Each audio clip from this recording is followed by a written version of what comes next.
50 कोटींचा संशयास्पद व्यवहार, चाकणकर कुटुंब अडचणीत.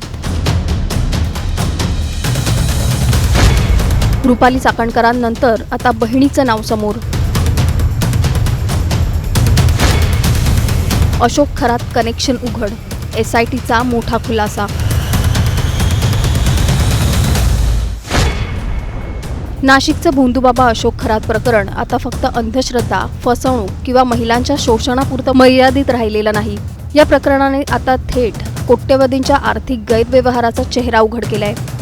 राज्य महिला आयोगाच्या माजी अध्यक्षा रुपाली चाकणकर, ज्यांना या प्रकरणामुळे आधीच आपल्या पदाचा राजीनामा द्यावा लागला, त्यांच्यानंतर आता थेट त्यांच्या कुटुंबावरच संशयाची छाया गडद होत चालली आहे. SITच्या तपासात समोर आलेल्या माहितीनुसार चाकणकर यांच्या सख्ख्या बहिणीच्या नावावर असलेल्या खात्यातून तब्बल 40 ते 50 कोटी रुपयांचे संशयास्पद व्यवहार झाल्याचा धक्कादायक खुलासा झालाय. हे व्यवहार नेमके कशासाठी, कुणासाठी आणि कुणाच्या सांगण्यावरून झाले, हे सगळं जाणून घेण्यासाठी हा व्हिडिओ शेवटपर्यंत पाहत राहा आणि टाइम्स नाऊ मराठीला लाईक, फॉलो आणि सबस्क्राईब करा.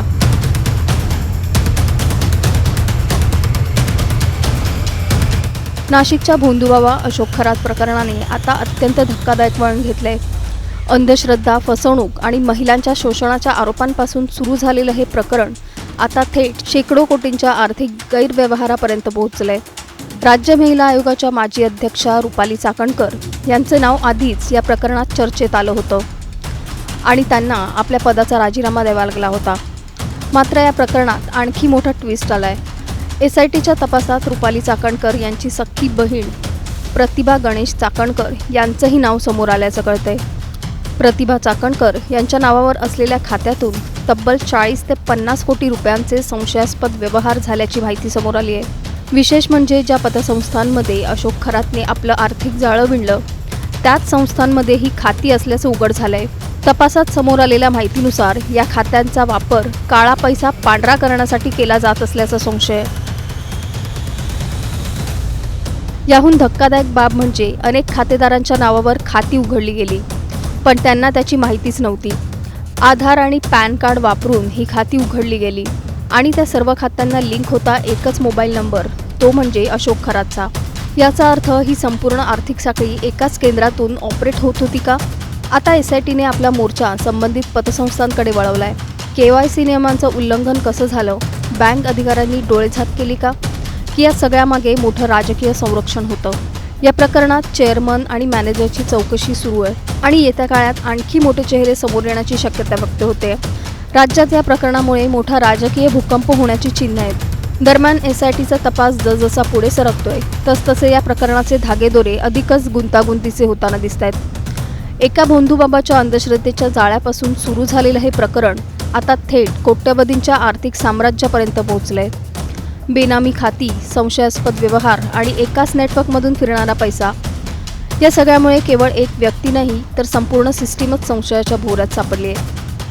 पतसंस्थांची भूमिका, बँकिंग नियमांचं उल्लंघन आणि संभाव्य राजकीय संरक्षण, या सगळ्याची उत्तरं आता तपासातूनच मिळणार आहेत. आता सगळ्यांच्या नजरा लागल्या आहेत त्या पुढच्या मोठ्या खुलाशाकडे, कारण या प्रकरणात अजून किती नावं समोर येणार आणि किती मोठे धक्के बसणार हे येणारा काळच ठरवणार आहे. Bureau report, Times Now Marathi.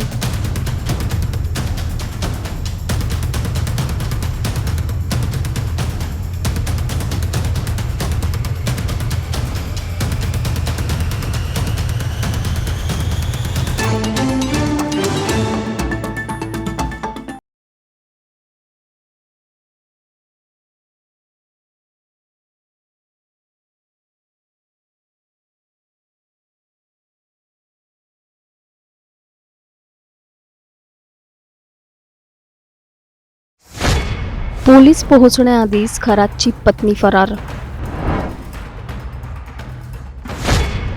हलाखीतलं माहेर पण ऐशो आरामातलं आयुष्य. माहेरची सुनीता कल्पना कशी झाली? खरातच्या पत्नीचाही फसवणुकीत सहभाग.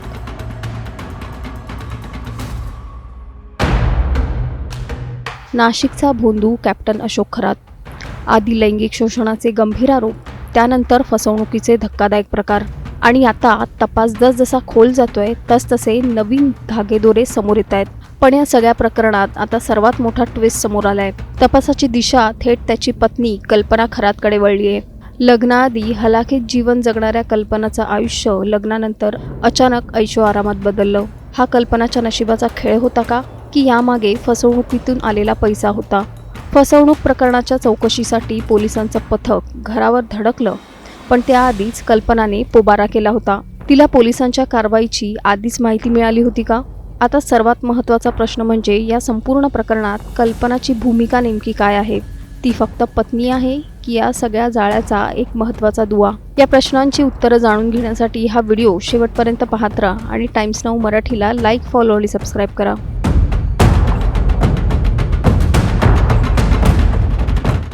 अशोक खरात प्रकरण आता फक्त एका व्यक्तीपुरतं मर्यादित राहिलेलं नाही.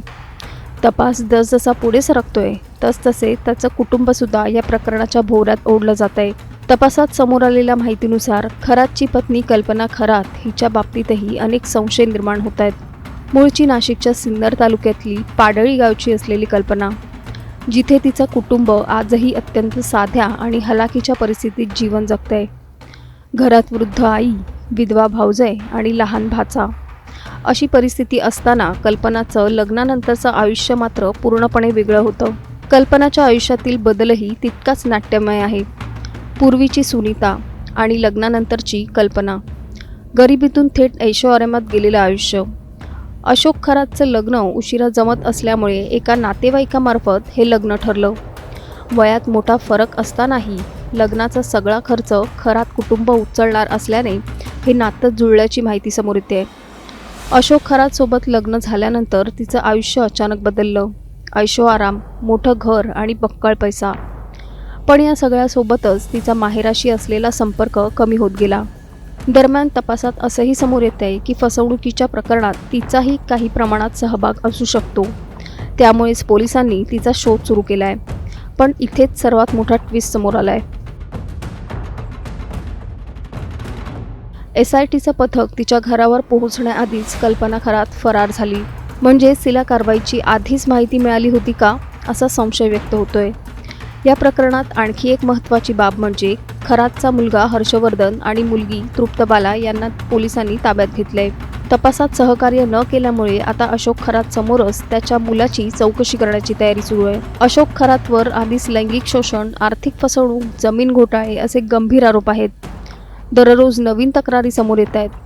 त्यामुळे तपास अधिकच गुंतागुंतीचा होत चाललाय. पोलिसांच्या आधीच कल्पना खरात फरार कशी झाली? पोलिसांच्या येण्याचा सुगावा कल्पनाला आधीच लागला होता का? खरातच्या भोंदूगिरीत कल्पनाचा किती सहभाग आहे? ती फक्त साक्षीदार आहे की या प्रकरणातला मोठा मासा? गरिबीतून ऐशोआरामात गेलेलं कल्पनाचं आयुष्य, यामागे खरातच्या पैशांचा किती वाटा होता? आणि माहेराशी नातं तुटण्यामागे फक्त परिस्थिती होती की काहीतरी लपवलं जात आहे? तुमचं या सगळ्या घडामोडींवर मत काय? आम्हाला खाली कमेंट करून नक्की सांगा आणि चॅनलला सबस्क्राईब करा.